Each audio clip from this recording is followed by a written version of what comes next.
once again for joining us here today. We apologize for the delay in getting started, but thank you so much for being patient with us as well.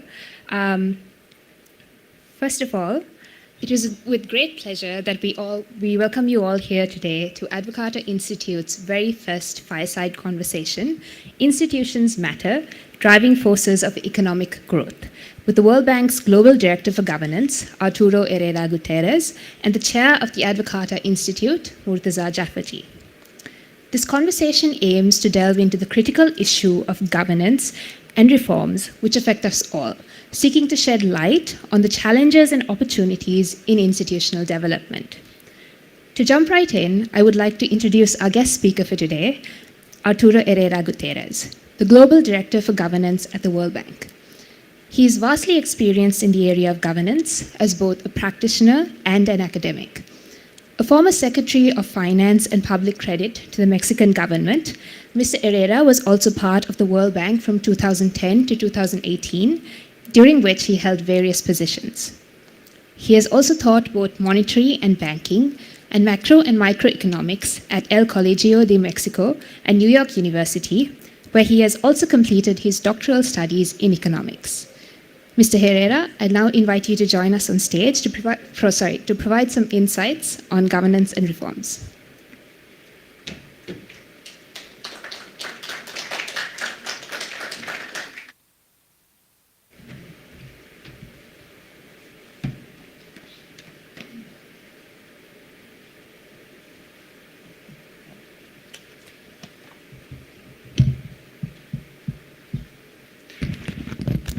Well, thank you for the introduction, and thank you for having me here. Let me see where is that. Okay, that's a presentation.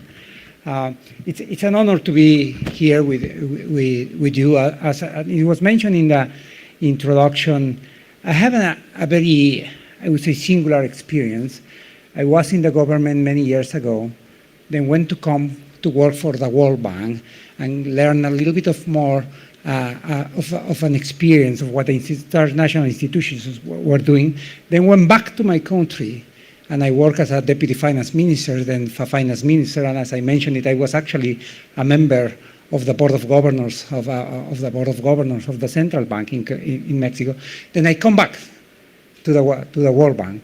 So I have seen the problems from both sides, on the practical side, on the advising side, and so one thing that is important is I left the World Bank in 2018. I went to work for my government, and I come back to the World Bank in 2022, and there was something different in the language that people were mentioning. I start hearing left and right, institutions matter, governance matter, there's need to strengthen institutions, there needs to build institutions. And as having myself a global responsibility, I heard that in South Asia, in East Asia, and Latin America, in the Middle East, in Sub-Saharan Africa. So it seems that this is a concern that is happening everywhere. And the question is, why is this important? So many years ago, the prevalent view was that development was actually about growth. Development was just about putting the countries in a different path and making sure that they will catch up with advanced world. But over time, there was a growing recognition that institutions matter and that it was important to emphasize how things address issues like corruption, institutional coordination, and government functions like human resource management, public investment, public financial management, and debt management. As it is well known, Douglas North wrote about a Nobel Prize laureate, wrote about these issues. Now, institutions go across many different areas of the government. So what I'm gonna do today, I'm gonna focus on the role of institutions on three very specific areas, which are very relevant for many countries, but are also very specifically relevant for Sri Lanka today. So the three areas I want to focus are the institutions for supporting fiscal and debt sustainability, institutions for mitigating the risk of corruption, and institutions for enabling the private sector. And let me tell you why. One of the things, I probably don't need to explain it, why institutions for fiscal and sustainability are relevant in Sri Lanka. But let me tell you why we are emphasizing it. And let me make a personal note of this. I began studying economics in the mid-'80s. And when I started studying economics, when I started as a little economist in my life, Mexico had an inflation of 65%, and the exchange rate was 0.7. 11 years later, when the tequila crisis started, Mexico's inflation was still 35%, and the exchange rate was 6.42. So through my whole career as a student in college, master's, at PhD, it seems that Mexico was permanently in a crisis, in a debt crisis, in exchange rate crisis, and in a financial crisis.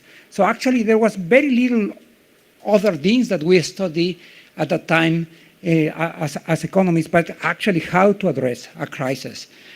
And that was not unique to Mexico. Many countries were during the 80s to debt crisis, and the problem in Mexico in 1995 triggered a series of crises in Latin America. That's what is called the tequila crisis. And then in East Asia, there was a similar experience in 1997, triggering another series of debt, exchange rate, and financial crisis. But then we thought we learned how to address them, right? When we think about what happened in these years, and we look to what was happening in the 1980s, in the 1980s, 12 countries had domestic debt problems associated with default, and 33 countries with sovereign external debt in default or distress. Then by the almost 20 years later, by the early 2000s, only 4 countries had domestic debt default, and 70 countries were in sovereign debt, external debt. So we thought that we have solved that problem, that it was a matter of the past, and that we could focus on some other things. But over the last few years, there have been a series of events happening that have unfortunately made this issue to come back. First was the Great Recession in 2008-2009, the financial crisis, and then COVID. COVID triggered an increase in the debt of many countries. So this issue has returned. And as of December 2023, 35 countries are included in the debt sustainability framework for low-income countries, which is a mechanism that allows countries to defer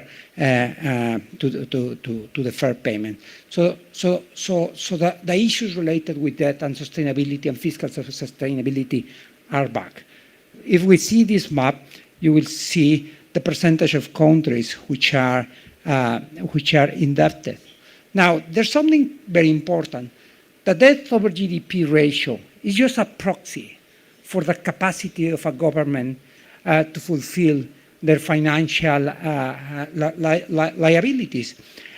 Institutions and the security and having a proper macro framework are also extremely relevant.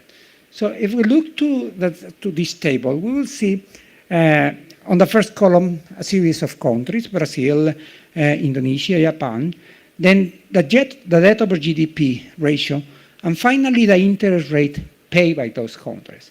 So the first thing that it will pop up to you if you look at it carefully is the highest indebted country in the world is actually Japan, with a debt of 252%. But it's a country which very strong public finances and macro framework. As a result of that, they only pay less than 1% as an interest rate.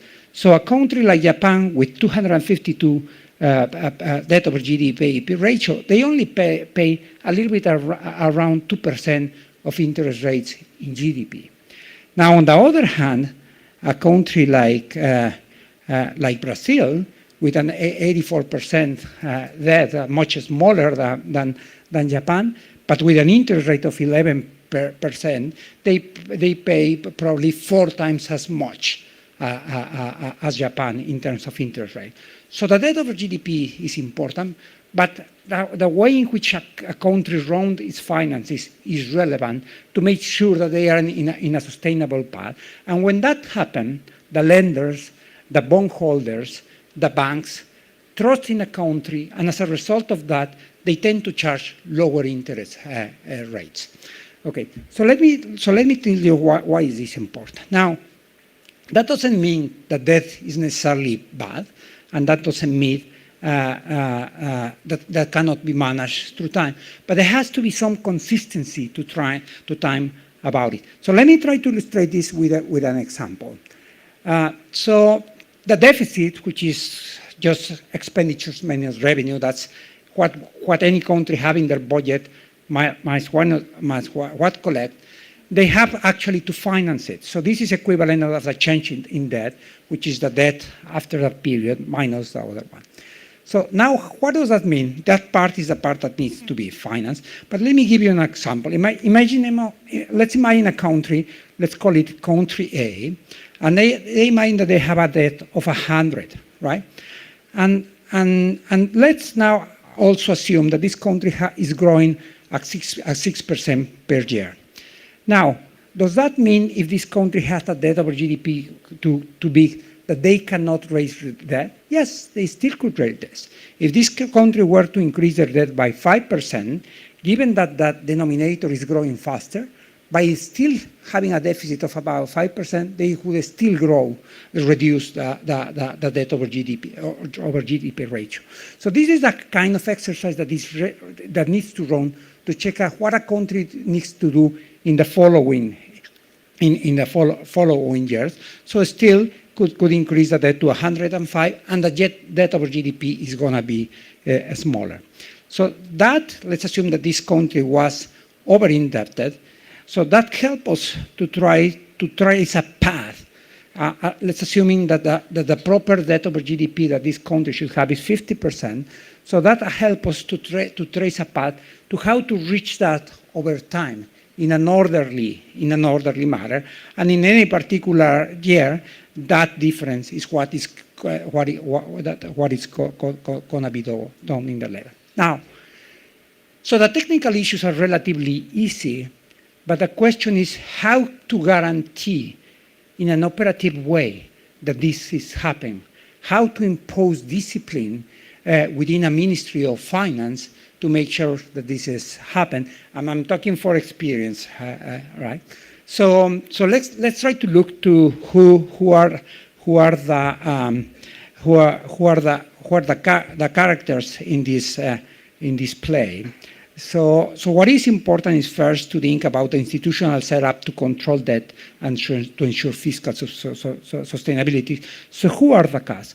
So in a canonical Ministry of Finance, you will have certain functions separated in either by ministries of departments. There will be typically a deputy finance minister in charge of the microfinance, and very often the debt management department is under him or her. Then there will be a revenue vice minister in charge of setting the policies and making the revenue forecast. And then would be a budget vice minister, which is in charge of actually distributing the money, right? If you think about that Ministry of Finance, usually the budget vice minister is the one who everybody tries to knock on their door to get more money. And the revenue vice minister is the one that people try to avoid because that's the one who is collecting taxes. So there may be some other areas like the treasurer and the fiscal attorney, but let us focus on the first three one. So, and this would give us an idea how to set it up.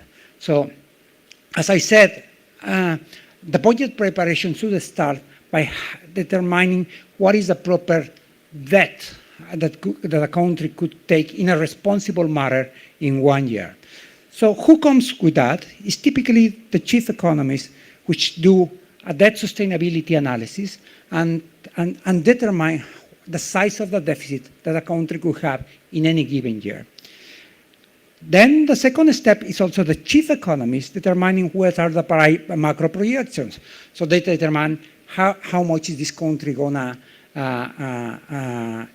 grow, what's the interest rate, and brings into the framework other relevant variables. For example, what will be the price of oil, the appreciation or not of the national currency between relevant currencies.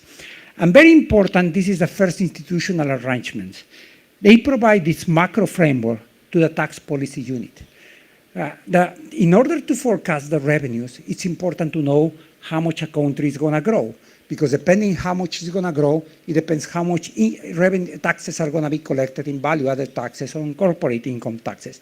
But interesting this here is that between the step 2 and the step 3, that the tax policy experts are going to forecast not with the numbers they want, but with the numbers that somebody else give it to them. And finally, if you take the debt sustainability deficit implied there, plus the revenues, that means all the sources of income that a country is going to have in a given year. So they give that to the budget office to allocate the resources. But the budget office cannot allocate what they want to spend, but they could allocate what the country has. And there are many other countries in which these things are in the opposite way. They start to thinking how much they think to spend, then they estimate how much they are going to collect, and the difference is the deficit or the net debt.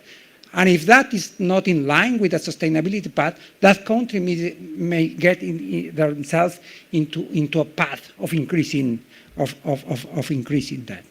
Now, the check and balances, the institutional arrangements to fix this are not only necessary to prepare the budget, but also, this is what happened inside the Ministry of Finance, but it also should be the way in which the budget is approved at the Parliament, and also the way in which the budget is executed. So let me give you an example. I'm going to go really quickly over that. So the Ministry of Finance or the Prime Minister or the President send the proposed budget to the Congress or the Parliament, and then the first thing that the Congress do is approve the net debt that they was received, and then the taxes, and they approve and vote on that. And it's not until they approve and vote on that that they start discussing the expenditure side. So let me explain you what happens if it's not that this. And this is, for example, what we observe in Colombia. So the government sent up the financial package to the Congress, and the Congress start discussing these two things at the same time. So suddenly a member of the Parliament would say, actually, I need a new school for my town.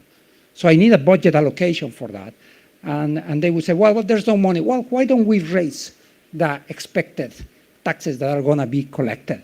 So then a result of these mechanics could be our over forecasting in excess of revenues, which not going to happen. So this is the way that it has to be done.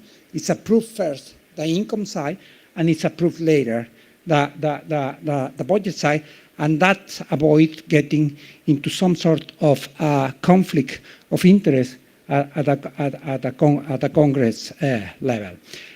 So the anchor of this process is the debt sustainability exercise that I mentioned first, and then a medium-term framework exercise about what the country is going to be growing, what are the interest rates, etc. So this is a typical, I just borrow it from 2 years ago. This is a typical framework that you will find in Mexico. So the growth that you will have in the upper part are consistent with certain debt panel, right? And let me give you an example.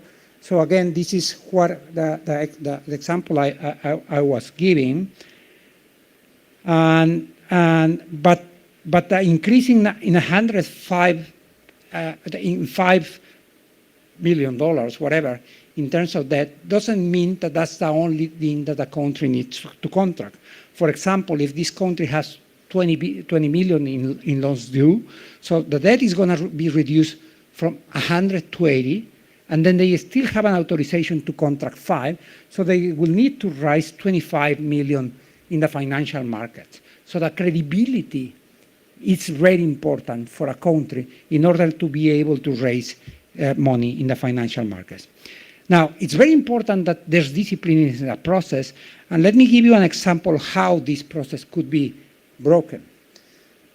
So this is a country, I'm going to tell you the name now, in which the revenue is approved, then the budget is approved, and when the revenue is approved, implicitly, the net debt is already approved.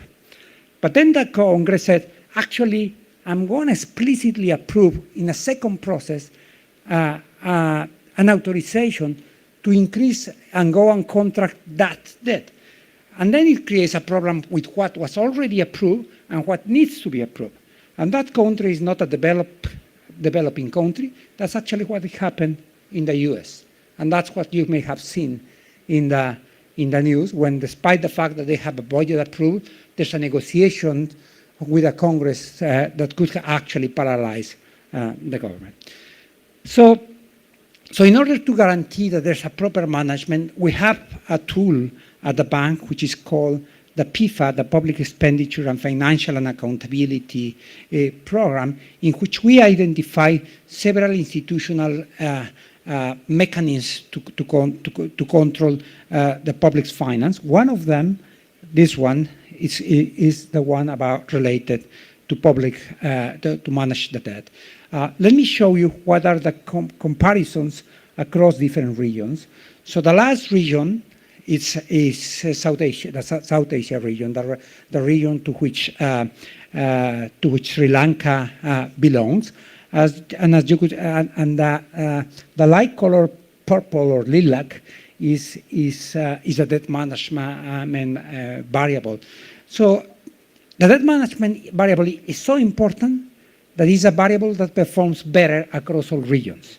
But still, if you compare South Asia, let's say, for example, with ECA region, which is Europe and Central Asia tend to do better than South Asia. So that's about the first set of concerns about what should be built institutional frameworks to guarantee a proper fiscal management. Let me jump now to the second one, which is about corruption. And until a few years ago, even the World Bank thought that corruption was not a development issue. The World Bank thought until the mid-90s that corruption was a political issue, and as such, the World Bank shouldn't be intervening into that. Then in 1996, President Wilkinson at the bank said that corruption was actually a cancer, and it was a development problem. And as such, the World Bank needed to think about it. So there has been many activities to try to actually improve the fight against corruption. So let me show you some graphs. Actually, can you hear me from this mic? Okay. So what you will see here is the countries that have access. Okay. What you have here is the countries that have access to information laws. Basically, in the 1980s, there was no countries with access to information laws. Then, through the last 40 years, there has been an increase on that. I was trying to check just before this talk. When did Sri Lanka actually pass their access to information law? And apparently it's in 2016, right? So around somewhere here is when Sri Lanka introduced their access to information law. So there are advances in the fight against corruption. But then when you look across the globe, and this is one survey which asks firms if they actually pay bribes when someone tries to collect their taxes. In the year 2000, 15% of all the firms report that they were asked to pay bribes. And there's a decrease, but first of all, it's not homogeneous. Sometimes go up, sometimes goes down, and they're still relevant. So there has been some advances in terms of fighting corruption, but this is not homogeneous, and these two graphs actually show that. This is a very interesting, because this tells us the number of countries in which corruption has, paying tax bribes has decreased. And 64% of countries, there have been improvements. But advances are no homogeneous, because in 36% of countries, actually, corruption has been increased. So one of the problems about corruption is that we are not seeing a downward trend across the globe. And if we look to this information, we will see there are seven rule of law factors in the World Justice Projects, and only one of them have improvements, the one on regulations, from 2015 to 22. So there's a mixed results in terms about the fight against corruption, when some indicators tend to improve, but some other indicators tend to decrease. So what we are trying to do now is we are trying to build at the World Bank an integrated approach. That means that there are some areas in which we traditionally have involved, like access to information, transparency, and accountability, but we need to bring and strengthen reforms like procurement, but we need to bring other aspects. And some other aspects are the use of digital technologies and data analytics to detect corruption, the rule of law, procurement and managed contract, and very important, beneficial ownership transparency. Corruption is becoming much more international. The proceeds of corruption are very frequently shipped to other countries. So the traditional approach needs to add a new approach. That doesn't mean that we are going to disregard this, but we are going to add to these ones these others. So that's a little bit what we are doing in terms of on corruption. But let me now move to the third issue that I was mentioning, which is the institutions that help to strengthening growth, and particularly growth coming from the private sector. So there are several kinds of institutions, public institutions, that impact investment on the private sector. The first one are regulatory agencies. Does the regulatory framework on a country permit a fair competition across the private actors? The second one is public procurement. And public procurement is extremely important. It has a huge part of the budget of a country, but it also, if you take it as a percentage of GDP, public procurement could go anywhere from 3% of GDP to around 14% of GDP. So it's a huge amount of money, and there's a need to make sure that it's done in a proper way. If a company which the owner is friends with a president or a prime minister or a governor or a minister or a secretary get the award because the public procurement is weak, then there's going to be less incentive for firms to actually to invest. Another is the service delivery. I mean, if health and education are relevant, then in the long time there's going to be a workforce with quality. And then judiciary system is very important for many reasons, but including for conflict resolution and tax and customs administration. So what we are seeing in this is what happened in a country. This graph represents the results of a survey which we made to different country firms, in which we asked them what is the most important aspect to take a decision about investment. And the most important aspect is actually the regulatory framework. So what the government do in these activities is very relevant if a country wants to bring investment and actually grow out of it. So let me try to finalize with a few remarks also. Countries used to prepare themselves for normal times and try to address those issues.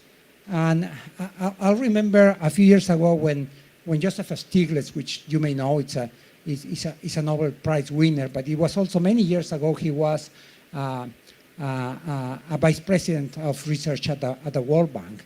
And whenever there was a crisis like the tequila crisis or the Asian crisis or the financial crisis, if you read the newspapers, they would read something like once in a century crisis.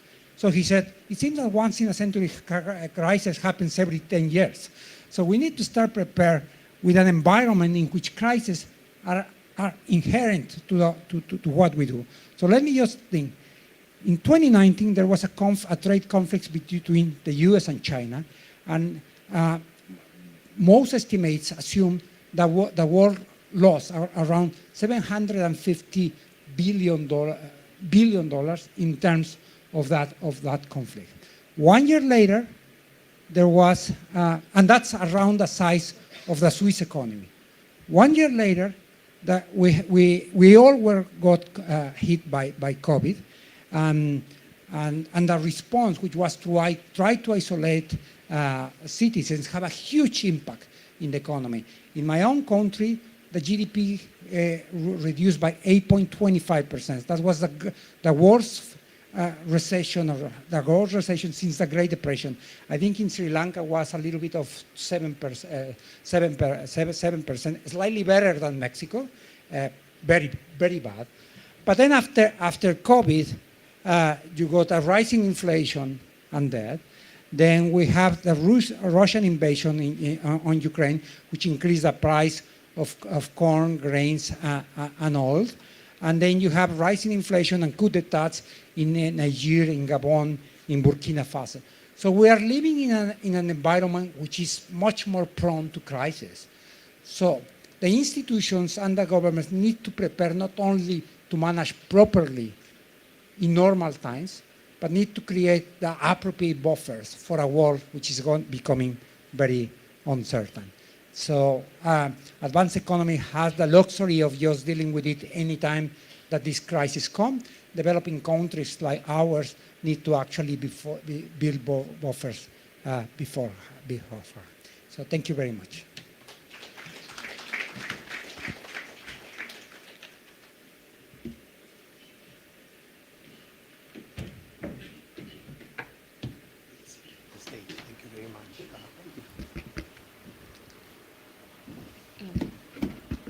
Thank you, Mr. Herrera, for that wonderful introduction and comprehensive outlook into governance. Ladies and gentlemen, we will now be moving into the highlight of our evening, so please join me in welcoming Murtaza Jafferjee, Chairman of the Advocata Institute, and Arturo Herrera Gutiérrez as they engage in conversation on governance and reform. Please note that as the discussion goes on, a QR code will be displayed on the screen. Please feel free to send in any questions that you have regarding Mr. Herrera's presentation, as well as the conversation that might come up. Over to you, Mr. Murtaza. Thank you.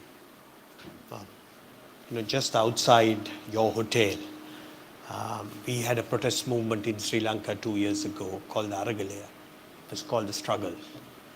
And the young people who were at the forefront said, we want system change. But unfortunately, nobody defined what that change was.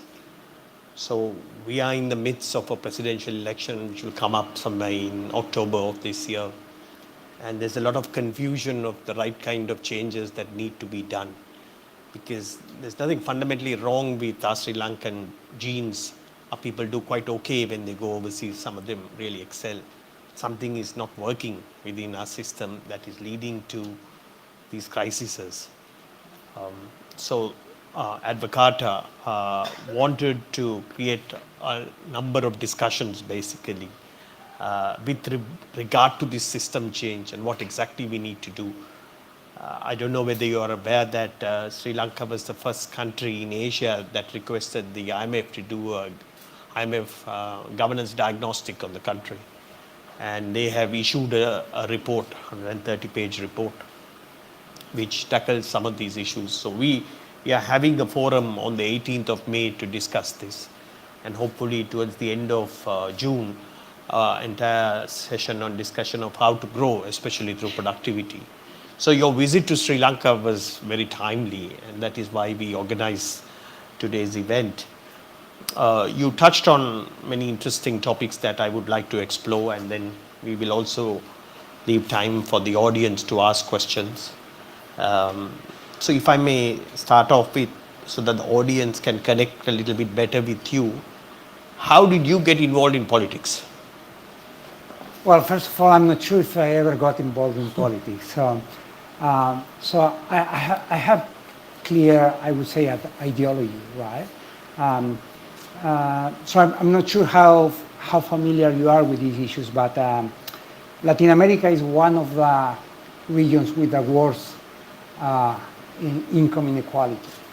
So I grew up in a state which was mostly rural, and it was the fourth poorest state in the country. So is that on the southern side? In the central side, right? So it was actually, the three wars were Chiapas, Guerrero, Oaxaca in the southern side, and then my state. Okay. Right? So for me, it was almost obvious, as an obvious part of life when I was a kid, to see that there was something wrong and there was something that needed to be addressed. And when I was a teenager, at some point, I thought, okay, so how could I contribute to try to help this? And what should I study to try to help? And that's when I decided to study economics. Now, I took a very specific decision when I started building my career, and was to one decision that I took. It was, despite that I have my very own personal political preferences, I decided explicitly not to register myself in a political party. And that gave me a little bit of leeway to try to build programs when I was in government with a technocratic view. Right? Now, what is behind these kind of issues that I mentioned is not only very dry numbers. What is behind it, if you have a government which has running a budget in a responsible way, it gives the government the possibility to address issues like fighting poverty, like providing electricity, like providing water in a proper way and build it through time, right? So very often what we tend to do, and I probably did it today, was to focus on the technocratic aspects, but what is behind is the possibility to serve to the citizens. And that was what motivated me when I got into public sector. Okay. If I was to take a side question, about 5 years ago, we had an economic assistance program by the Soros Foundation, by the Center for International Development at the Kennedy School, led by Ricardo Hausman. As you know, Hausman, Valesco, and Roddick have the growth diagnostic framework, which is a little bit diametrically opposite to the Washington consensus.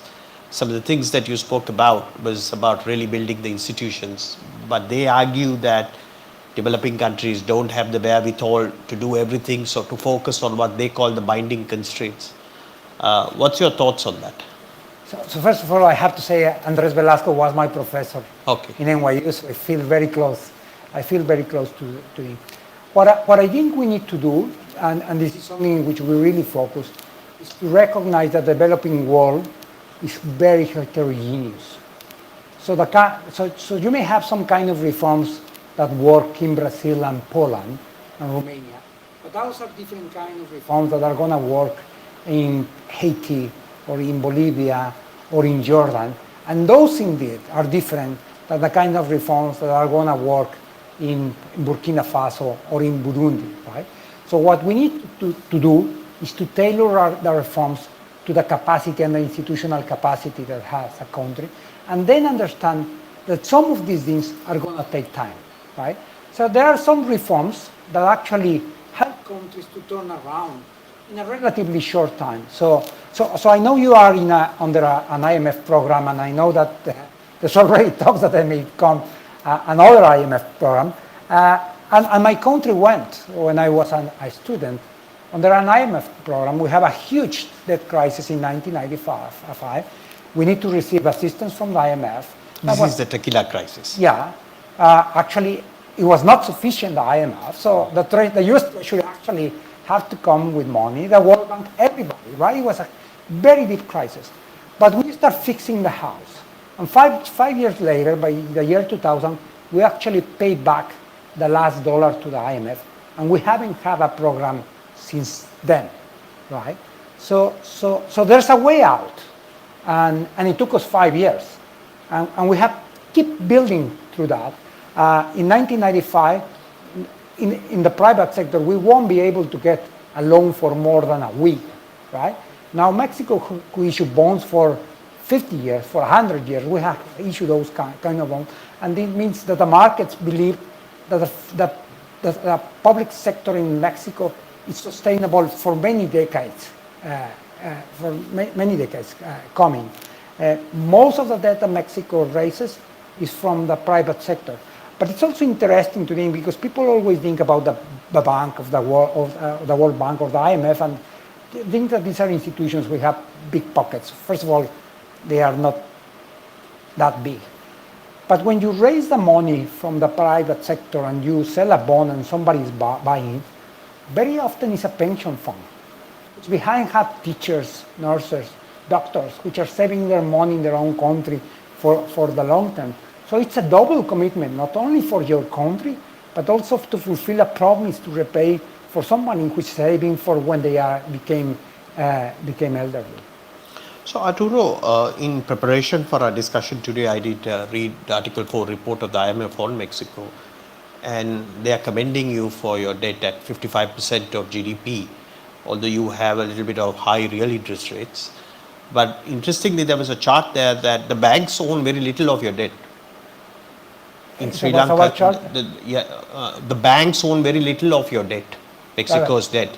In Sri Lanka, the banks own a lot of the debt.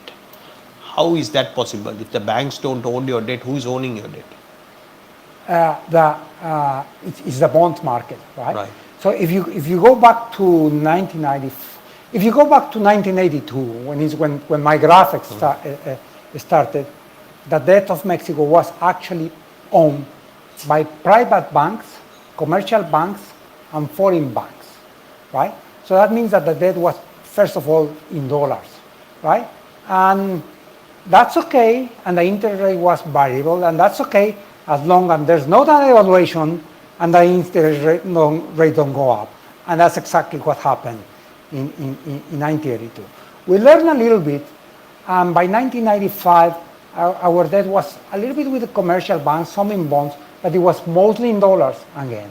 80% of the debt was in dollars, and then there was a huge devaluation, and if you have a devaluation of 100%, suddenly from one day to another, your debt in your own currency increases by 100%. Right?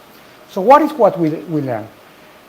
We learned first that we have to have these sustainable paths. We cannot allow our debt grow. Then we have to have it in our own currency so that we would not be exposed to a foreign exchange risk. But that means, for example, that we needed to develop our pension funds so that the savings that were coming from our pension funds will be buying the debt issue from the government. But also we recognize that institutional investors, the ones who buy the debt, that goes faster than the commercial banks, and it also has one clear advantage, which is they have a secondary market. When a commercial bank lends you, I mean, there's some agreements in terms of the interest, and they keep there. When you borrow from the bond market and you do something wrong, you still get punished in the secondary market. But the opposite also happens. If you start doing better, you start pricing better in the secondary market. So most of the debt that Mexico now raises is in the bond market. But that's a market that we start building in 1995. So if you think about it, it has taken 29 years. So you have to have consistent policies and consistent policies on the debt side, and it takes time to do it. So you mentioned about the pension funds. I'm familiar and have interacted with the godfather of the Chilean system. Do you have a similar contributory system in Mexico? Yeah, it's a defined contributions system. So the government does not fund the pension system. Well, we still are in a transition period, right? Because you may imagine someone which came to the job market in 1985, the pension system changed in 1997. So the person who came into the job market in 1985 is still paid through the defined payment, defined contribution, as opposed to the other system. Okay. Now you said an interesting thing that 95 you had a crisis, the tequila crisis, but Mexico was very well known for the Latin American debt crisis. You said you put your house in order after 95. Why didn't you fix it after the 1980s? I don't think we perfectly understood what was the problem, and I don't think we had these institutionally arrangements. It may sound really obvious now, but they are not. Having this way of of weights and counterbalances, and the proper setup, let's say, of a debt office, right? Which is raising the funds, which is writing, which is following. So I remember a few years ago, I was told a story about someone which became really important later. He was actually the Secretary General of the OECD until 3 years ago. But when he was relatively young, he was managing the debt office in Mexico. And they told me that in one of the negotiations, he would come and sit, and he will have the liability spreadsheet of the country in his head. So he would say, we owe this to this country and to this bank, and this is to this bank, this bank. That's perfect. That means that he's brilliant. But that's not the way you manage that. You have to have proper systems, models, running scenarios, etc. So it took some time for us to get to that level. It also meant that we have to build in the human resources and in the capacity building. For a long time, we were relying in the central bank. The central bank was an advisor on trying to prepare the economists and the financial management staff. And for a long time, actually, the Ministry of Finance was providing scholarships for some of their staff to go and be trained. We were not ready, and we didn't understand exactly what was happening. You mentioned about how it was all on and if I may, there was one specific thing that we didn't understand. We didn't understand the role of expectations. We didn't understand that if the markets don't believe you in the long run, they are not buying your debt now. And it was important to have credibility, not today, but to have credibility for the future. Arturo, it said that history doesn't repeat, but it rhymes. And when you said about one individual at the spreadsheet, although I was never in government in Sri Lanka, I think something like that was happening. A super individual who thought they can manage all the cash flows of the economy. We are also trying to set up a centralized debt office because we yet have a lot of debt. And I believe that it is a conditionality or a structural benchmark of the IMF program. You have any advice for us, or what are the things that we should think about in setting it up? The governance, the capacity building, the institutions, how we should engage with the markets? Yeah. So a typical debt office has 3 areas, right? First of all, it has a huge interaction with the chief economist, as you will see. The chief economist is going to tell what is the amount of debt that it's going to be. So in your system, chief economist is the Ministry of Finance. Yeah, and they report that to the same vice minister. So there's a deputy finance minister, which has it has several responsibilities, but has two huge. It manages the debt office, and it manages the chief economist, but they sit separately, right? Then the debt office, it has several responsibilities. One is the relationship with investors. So because these bonds could be bought by investors in Asia, it could be bought by investors in Europe, it could be bought by investors here. In the case of Mexico, investors from the US actually buy also peso-denominated bonds. So even in your own currency, you may have nationals buying, and that office. But you also have forex-denominated debt. Yeah. Around 20% of the debt. So 80% of the debt is in peso, and then 20% is divided in mostly dollars, then euros, and then yens, right? So this is the big market. And that the front office of that debt department needs to be able to engage with these potential bondholders and explain it, what are the perspectives, right? It's also, as you may imagine, they need to be able to express in English, to be able to reach what triggers an investor in Japan, which is different than what triggers an investor in California or in New York. Then there has to be able to proper manage that organize it, like having the proper spreadsheets and not on someone's head. And then there's another area which is in charge of actually making sure that the payments happen, that there are arrangements. These contracts could be signed in the country, but it could be signed under a law in New York or in Luxembourg or in Europe. So there's an administrative charge that it has to be organized very well. You need these people which are financiers, you need these people which are lawyers, but also you need, which are economists, but also you need lawyers, people who understand how the contracts are signed. So it becomes a very sophisticated management. And your instruments, are they traded on your stock market, or how is the secondary market? Yeah, they are traded in our own stock market, and they are traded in different stock markets. But you don't have a separate market for government securities. It is in the same market, you say? It is in the same market. Same market. And one of the questions that I had, it was more general to institutions, but say like a debt office, you need a lot of very market savvy guys, right? You want the best and the brightest in your country to side with the government. So how do you pay for them? You know, these investment bankers get a lot of money in the private market. I mean, governments can't be paying them at the same. So how do you get the best talent in? So you first of all, you need to know how to recruit them, how to groom them, and also assume that at some point they may decide to leave, right? So usually there are two institutions that are very attractive for a young economist, let's say, out of college or out of master's degree to work. One is the Ministry of Finance, the other one is the central bank, right? They have the same problem in terms of greeting. There's a sense of pride, right, of working for these institutions. A young economist learn a lot, right?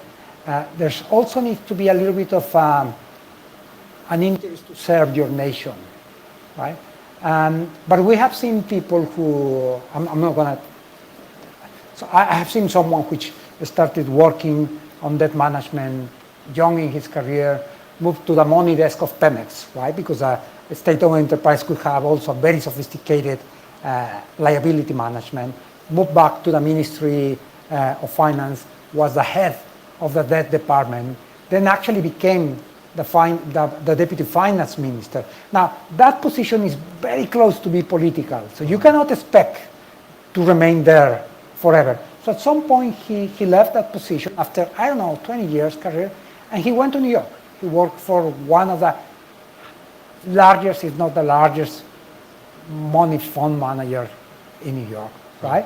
But it's okay. He worked for 20 years for the country. That may happen. What you don't like is what start losing that on the first year, on the second year, or on the third year, right? Because at the end of the day, they will be better compensated. So now in Sri Lanka, for administrative service, there is a specific salary structures, but you can't apply that to these kind of people. So do you have a differential remuneration structure? Or are they like paid similar to the Ministry of Finance? Or So people at the central bank tend to be paid a little bit better. Yeah, they do. In Mexico, I don't know here, but in Mexico they tend to be paid. Here too. And actually in the US also happen. People at the Fed are better paid than people. Then people at the Ministry of Finance are better paid than the people at the Ministry of Agriculture, right? But there's a limit on that, right? So when I went from working at the World Bank to be deputy finance minister, which is one of the most distinguished positions that you may have, I actually took a very big haircut on my pay, right? So, yeah. Okay. This is a more generic question. You know, history and the political system of a country can significantly influence its institutions. Why don't you kind of illustrate this by your country's history? My understanding was there was elite capture, the history of Mexico. You had an emperor, and there was a elite class who controlled the country, and I believe there was one party who was in power for many, many years. Until 2000. Can you, illustrate the answer to my question about how history and the political system influence the type of institutions that a country can have?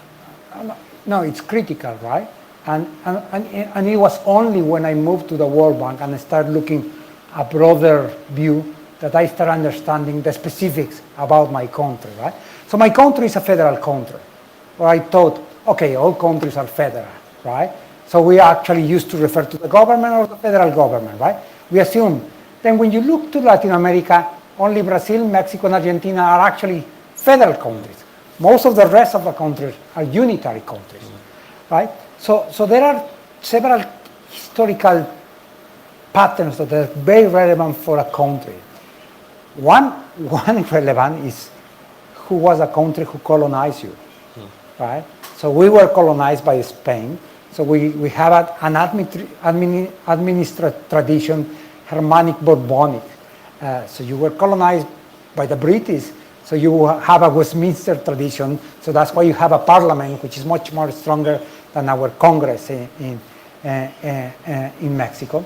Then to that, historically, countries were choosing the kind of system that they wanted when they become independent, either federal or unitary.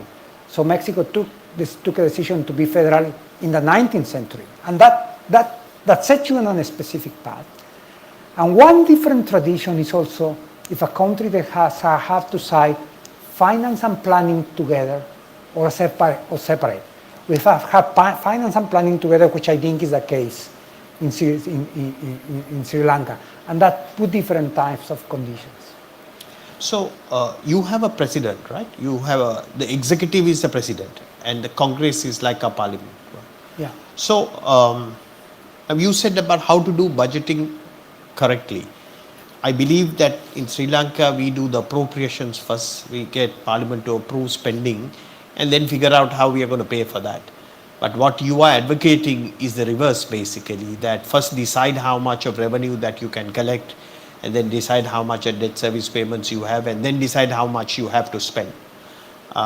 We have been doing it diametrically opposite. I'm presuming that if you do it the way we do it, you never get it right? Yeah. I mean, because the budget is not only a technical process; it's also a political process. And it's okay that there's a political process. People in Congress were voted by people to represent their interests, right? And someone with good faith could say, I want 10 schools for my district and water, and I also want it for my own state, right? But on a given year, you could just afford something, right? And this pressure, which is very clear in our countries about providing to our citizens with the need to do it with matching the budget, that's the tricky part. And that's why it has to be some sort of institutional setup that allow Congress to distribute and allocate, but within what the country has. Otherwise, it's possible to do it for 1 year. And you may do it for 2 years. You are running debt, but at some point it catches up with you. That's what happened in the 80s, right? So I didn't go into the specifics, but what triggered the debt crisis in Mexico in 82 is what we discovered oil in the 70s, right? We actually thought, the president thought that our problem was to learn to manage our wealth, right? So we were going to become so rich that we were not prepared to be rich. And how do we start taking oil out of the ground? Well, we borrow money, we borrow it in dollars, and we thought it was fine. It was not that naive, because the price of oil is in dollars, and our borrowing is in dollars, and everything will be fine as long as the price of oil didn't go down, and the price of oil went down. So that's why, and it took many years to correct it. So it's not worth to give more 1 year because the countries run much longer. You have to do it to be good for many years. So Arturo, I noted on your slide that you also have a budget office, right? You have a budget office that kind of cost certain electoral promises or any program that the legislature plans to do, how much it's going to cost. That is located within Parliament, or how is it structured? No. That's at the Ministry of Finance. But you don't have an independent like the American budget office. Yeah. We have it in Congress. You have it right? in Congress also. So it's a Center for Financial Studies, right? So usually it reports directly to the Finance Commission in Congress, and it's doing forecasts. It also makes estimates of how much it won't cost a reform of a program if someone in the Congress wants to have it, right? And it brings a little bit of discipline to the process in terms of making sure that within the Congress they have a body that could advise them on what is feasible and what is not feasible. And an ideal model is a model of the CBO in the US, when although it reports to a political body like the Congress, you cannot think that the Congress is not political. It's perceived as being independent, political neutral, and trying to provide the best estimates possible based on technical grounds and not on political grounds. Okay. I will shortly open the floor to questions, and I do have some reserved questions. But you mentioned about importance of institutions and the competition regulation. I have never visited your country, but I have read about elite capture and Carlos Slim, the richest man in Mexico, controlled the telecom monopoly. You want to comment about, whilst you were in government, or even I believe Luis Videgaray,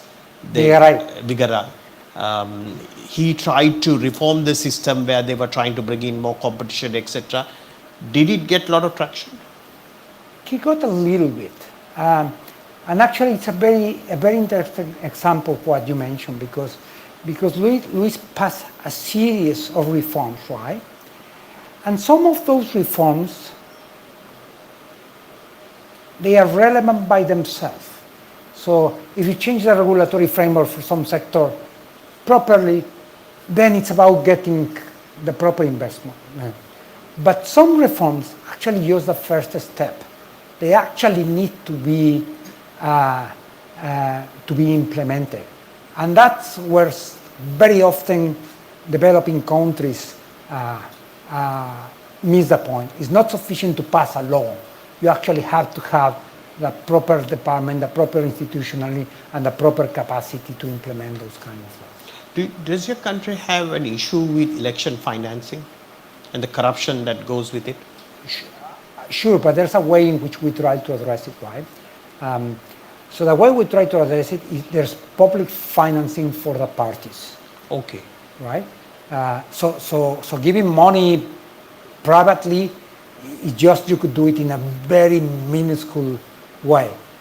So that it's a way to try to avoid that groups of interest actually finance the elections. But something that we learned is, you mentioned that that my country was actually dominated by one party until 2000. So when the democracy started to fall in Mexico, it was really, really important. Not only there was competition between parties, but there was also competitions within the parties. So there were primary elections, etc. And I would say we are really happy about that, right? But what we didn't understand is that competition required money for running campaigns, not only against other parties, but also for primaries. And that has opened doors for corruption. Yeah. So we are very familiar because our electoral system is quite large here. So you had to quite literally compete within your own party to get on these preferences. And I think it's a bad system design. So interestingly, your government funds the political parties. But how do you define who gets how much? It's proportional to the number of votes that they got in the previous election. So then it is favoring the incumbent, right? Yeah, but the PRI was bought out in 2000 by PAM. PAM was bought out in 2012 by the PRI, and the PRI was bought out in 2018. So the incumbent has not stayed for a long time, despite the fact that they have more money. And I believe your next election is two ladies, right, who are running against each other. The next election is in 4 weeks. 4 weeks, and two women are competing, right? Yeah. So for and a guy, but the two women are the top candidates. So the first time in history, a president of Mexico will most likely be a female. Okay. We have time for questions. There is a Slido platform, but I don't have the Slido app. I've forgotten to log in.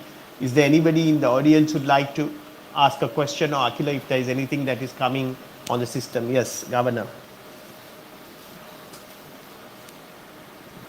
Thank you very much. My one interesting thing that you show in the institutional framework of fiscal policy, where three ministers, vice minister, revenue, three, and then technocrats on the side, secretary, finance minister, chief economist, that office. So are they elected ministers? Are they elected representatives, or are they nominated or technocrats? I mean, this will follow up another question once you answer that.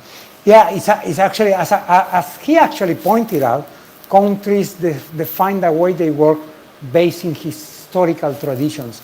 So Mexico does not follow a Westminster tradition, which when typically ministers tend to be first members of parliament and that. So these are, in principle, technocrats fully appointed by the president. Now, there are some specific cases in which and just some specific cases in which for some positions they need to be ratified by Congress. Do you have a Senate also? Yeah. So people who go to be members of the Board of Governors of the Central Bank need to be ratified by the Senate. Deputy Finance Minister and Minister need to be ratified by the lower House. But actually, the debt management director need to be ratified by the lower house. So this idea that we were discussing a few minutes ago, that it's really important to have a proper department of debt management and proper people there, is so ingrained in the institution that actually that appointed has to be ratified by Congress. Yes, thank you. I mean, that's right. Usually, this when you call minister, usually what we refer as a elected by people, does not necessarily mean has a technical competency to hold that position. Yeah, So no. that's just my question was that how do you sort out that? Second one, after these people are holding for a fixed term, or therefore government changes, these ministers would be changed again by the new government, right? Yeah, they could be removed by the new government, but also they could be removed within the own government. If you think about the crisis that we have in the 80s and 90s, people were moving quite frequently. So then can the different administration come and change? So how strong the institution, I think this is an important point that you raised. If those chief economists, budget office, how strong the institution so that different administration come in, different ministers, how stable the system and how new administration can change the early administration policies. So most likely you build a de facto civil service tradition. The way I have observed it in many countries is you tend to have a very professionalized civil service tradition in the central bank and in the foreign affairs ministry. And then at the Ministry of Finance, out of need, you get a de facto system. So the example I gave you about this former vice minister who then moved to a big financial firm in New York, he actually started probably pretty low and start moving up. So it's some sort of an implicit recognizing that it's important to keep the technical staff and letting them grow. Now, vice minister positions, minister positions, and sometimes even general directors are removed, and that's okay as long as you have a sufficient large pool of senior managers which have the right capabilities. Asha, you have any questions? No. Later. Anybody else?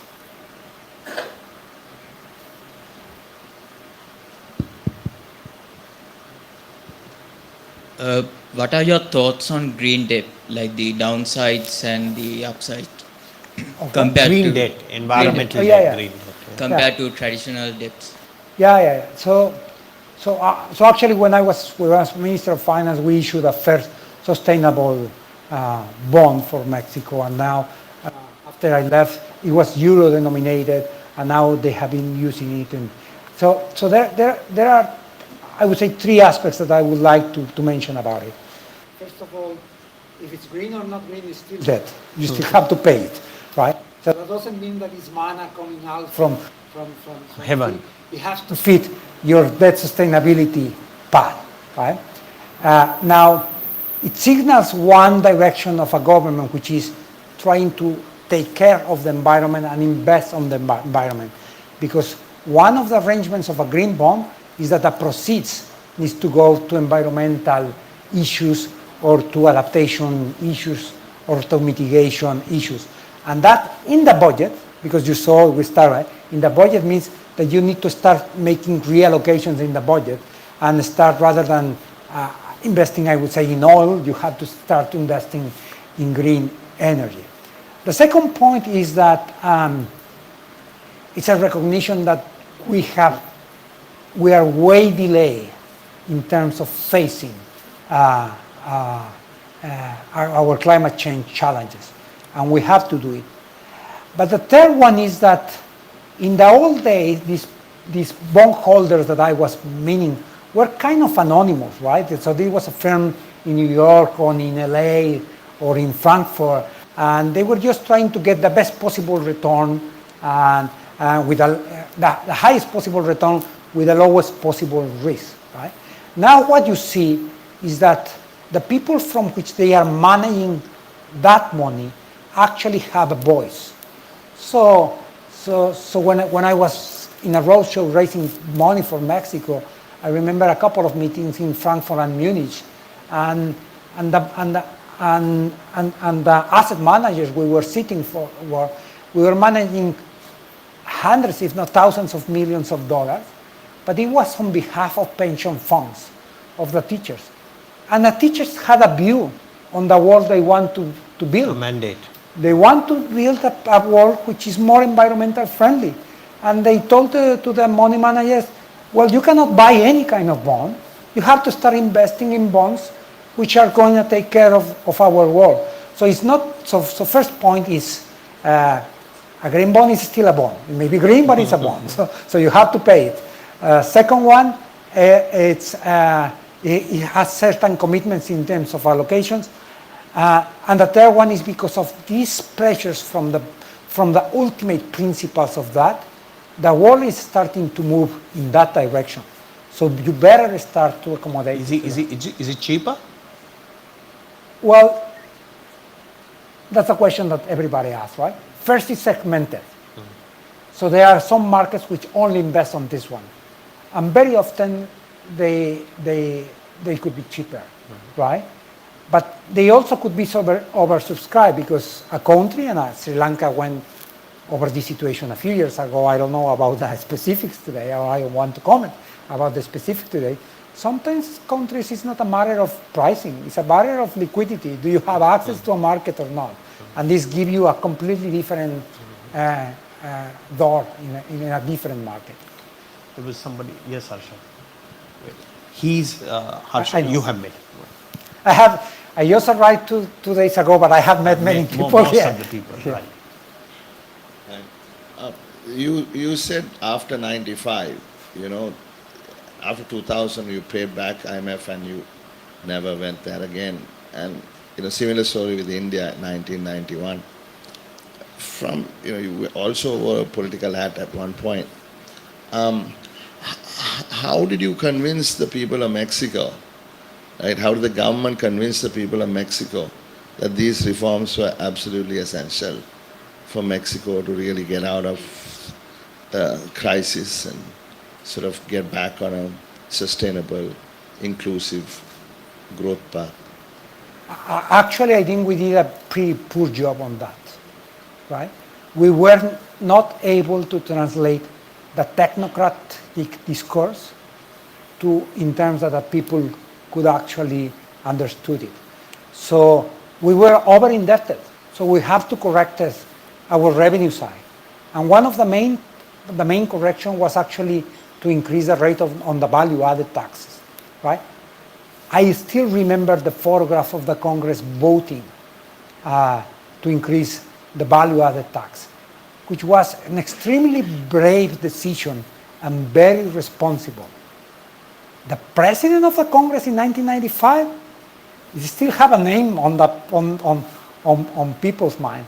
So I think one thing that is different from those days to now is that we need to bring a discourse which is in terms that everybody can understand it, but also in terms of the trade-offs, right? Because we could look to different models of countries, right? If we look to France and Denmark, education is free and of high quality from kindergarten to doctorate, right? And health is free from kindergarten and doctorate. And health is free, right? But that has a cost. They collect 43% of GDP in taxes. Now you could imagine a country which is equally successful with a different model. The UK and the US, right?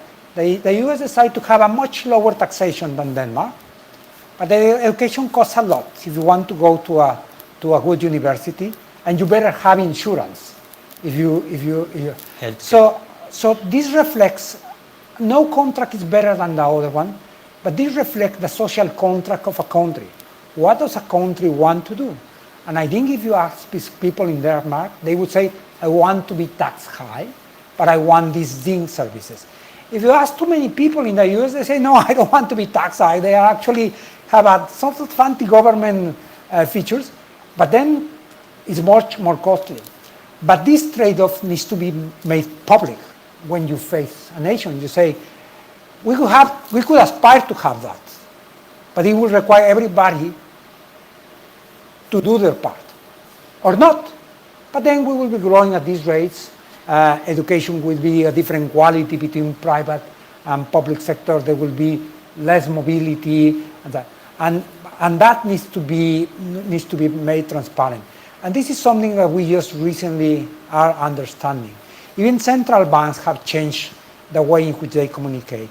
I remember when Alan Greenspan was chairman of the Fed, and he came to testify before the Congress, and he was explaining something, and then a member of the Senate started answering and say, Mr. Chairman, if I understood you correctly, and he was interrupted by Greenspan, said, if you understood me correctly, I may have misspelled, because the point was that you didn't understood me, right? He was trying. But then you move a few years later with Bernanke, and Bernanke said, no, we're going to make it transparent, all these things. And actually, not only I'm going to tell you what I want to achieve today, but I'm going to tell you what I'm trying to achieve in the future, and that's what forward guidance is.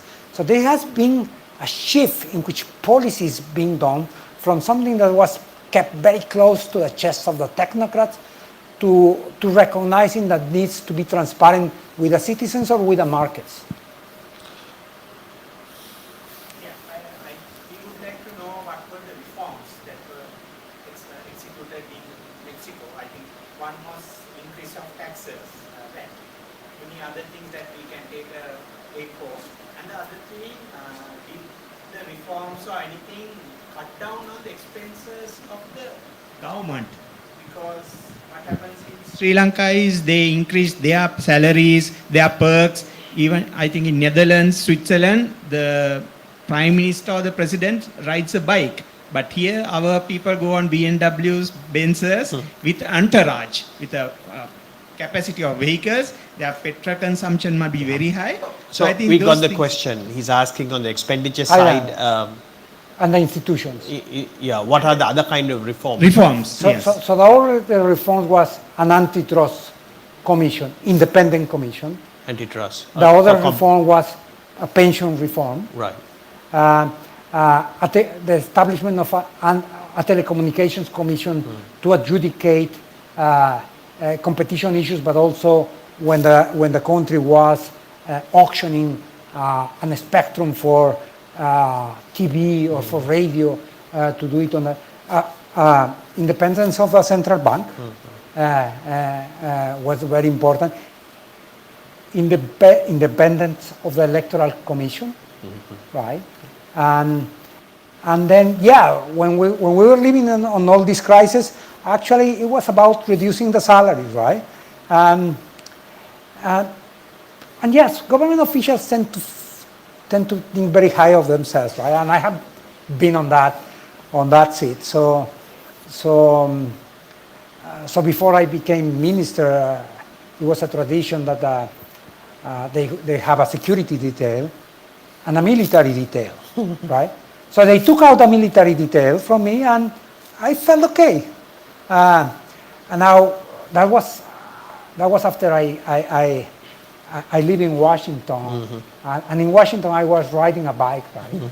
So I took my bike to Mexico, and I tried to ride my bike, and the people from my security detail, they were opposing it, right? But it's not only that. With the traffic in Mexico City, sometimes you go faster in your bike, and that's where I get a little bit of my exercise, right?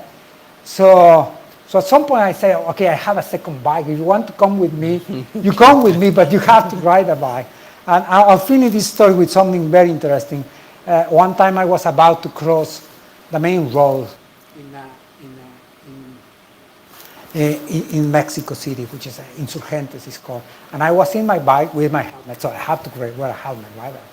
And there was someone from my security detail in a bike, right? And we were stopped in a traffic light. It was probably 7 p.m., so it's kind of dark. So it was not easy for people to realize that I was a minister. And a lady started looking at me from a car, right? And she started kind of realizing. So eventually I crossed the path, and she lowered her window and said, so what happened to the grocery? How something happened to you, right? Like, take care, don't be riding your bike. I think there was 1 second, we have to get going. I had a few reserved questions, Arturo.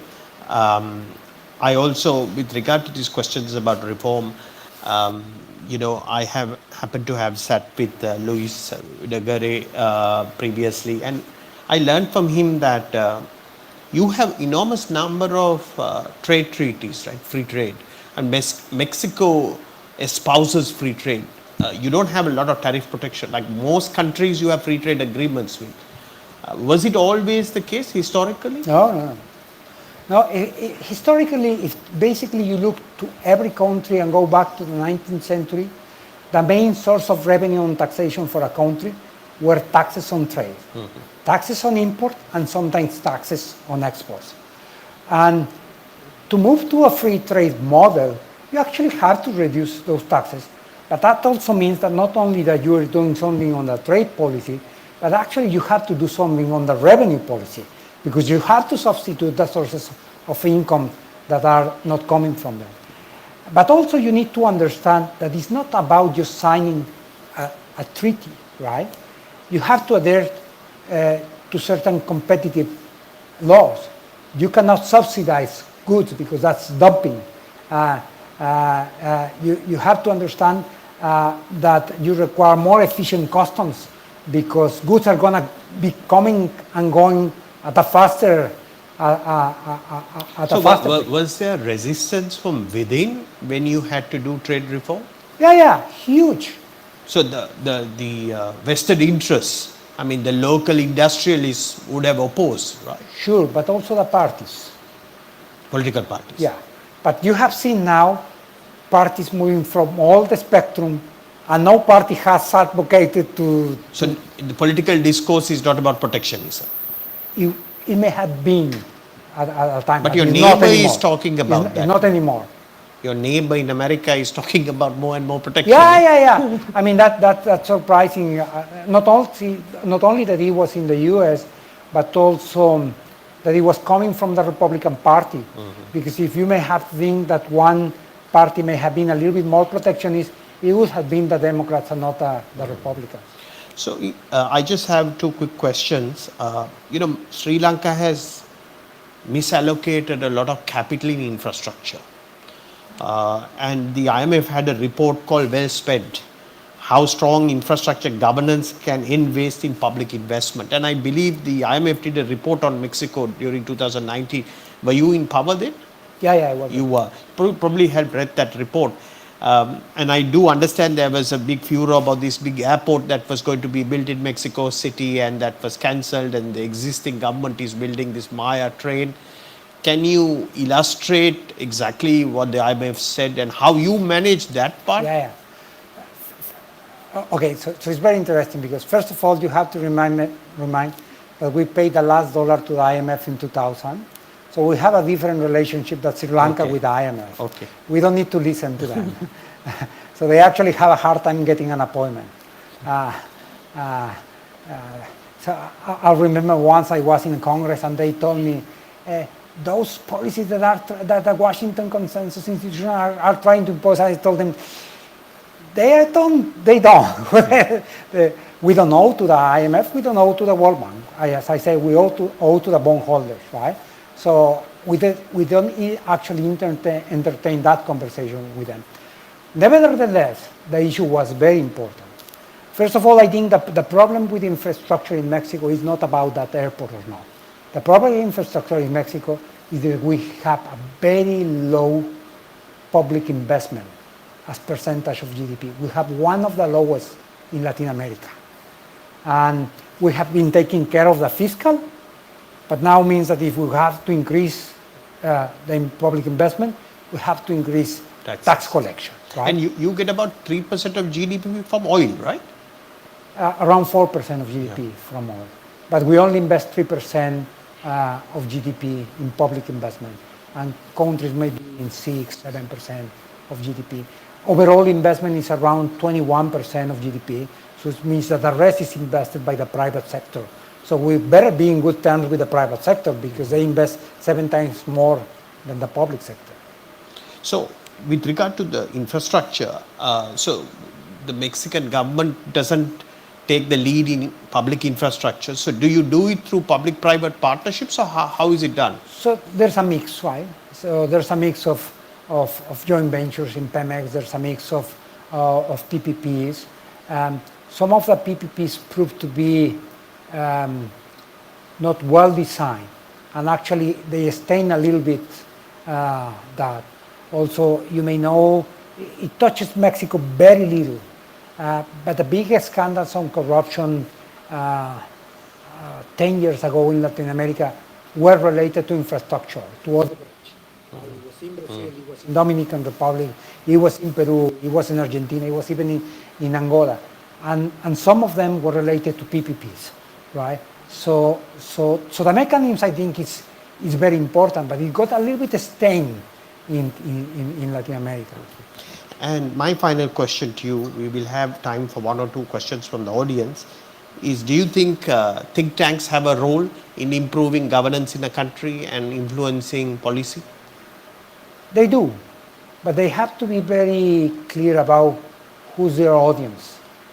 Because if they got very sophisticated, their audience may be very influential, but it's a small part of the population.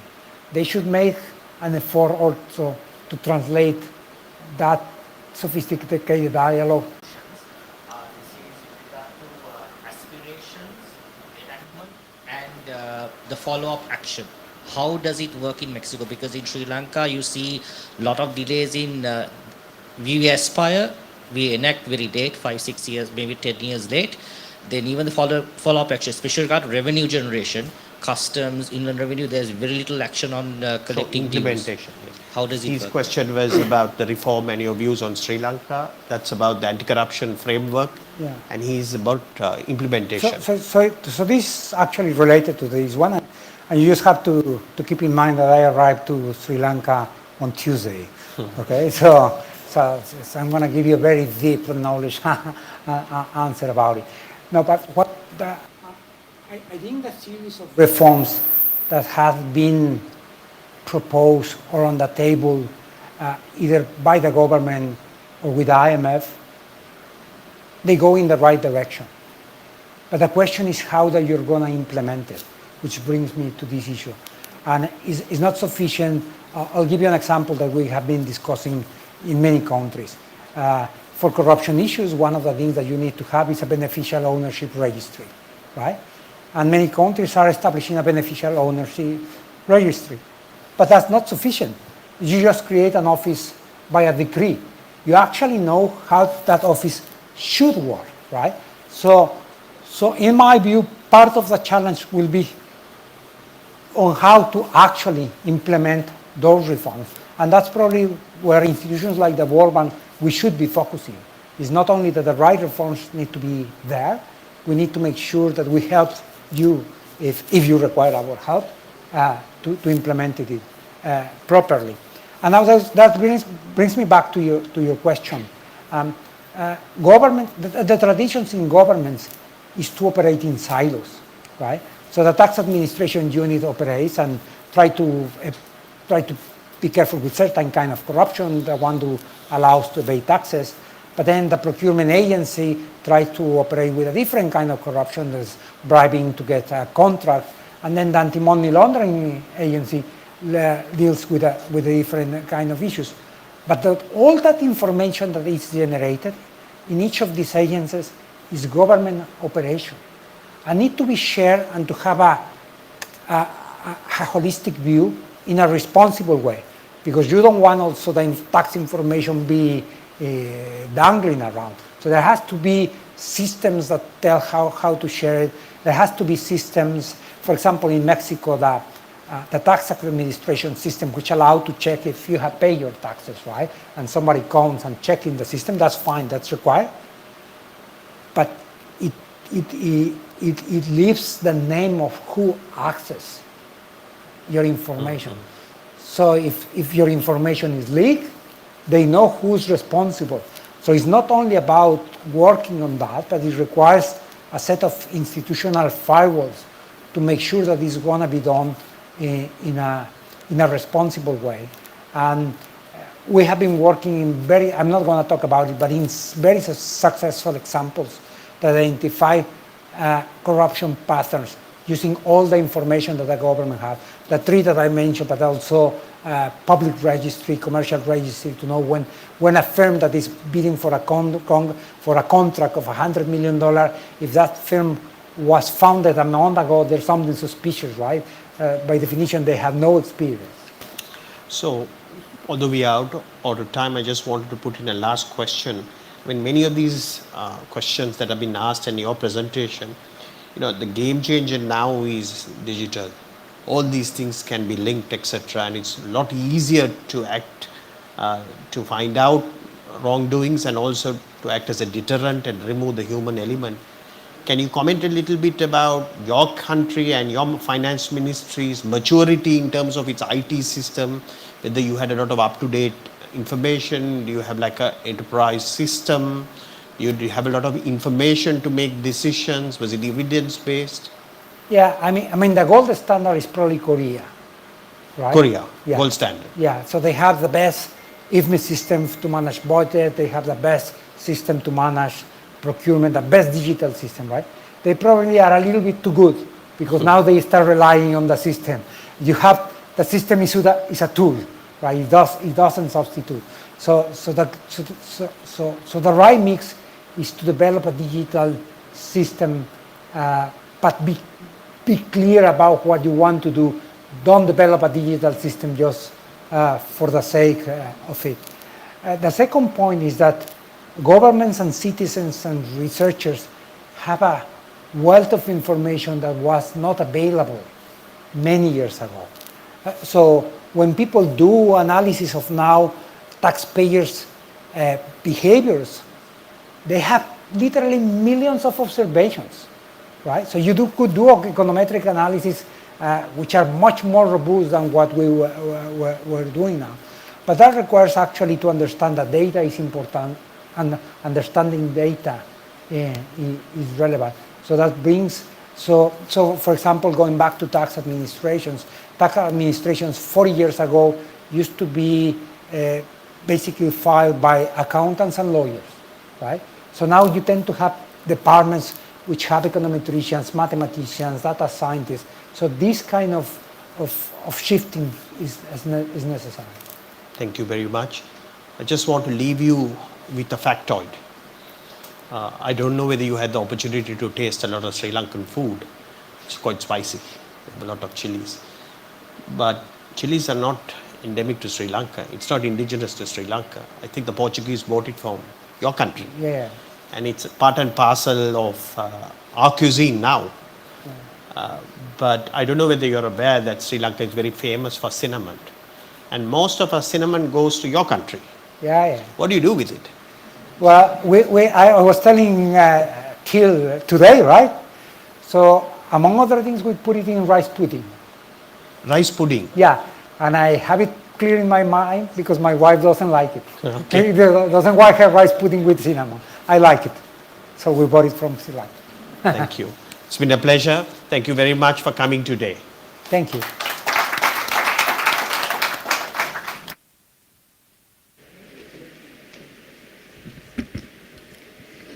Thank you, Mr. Herrera and Mr. Jafferjee for that insightful discussion. I would now like to let you know that we have all come to the end of today's event. Thank you all for joining us today at our inaugural Fireside conversation on Institutions Matter, Driving Forces of Economic Growth. If the discussion here today has been interesting to you, I would like to invite you to join us at Advocata's upcoming forum, Charting the Course, Revitalizing Economic Governance for Prosperity, which will take place on the 18th of May, 2024 at the Golf Face Hotel in Colombo. We hope to see many of your faces there as well. As always, your feedback and thoughts on both the discussion and the event are invaluable to us. You can share these thoughts with us by scanning the QR code on the screen and responding to a very brief survey. Thank you once again for joining us this evening and for enriching the conversation here tonight. I hope you have a lovely rest of your day, and we look forward to your presence at our next Fireside conversation. Thank you.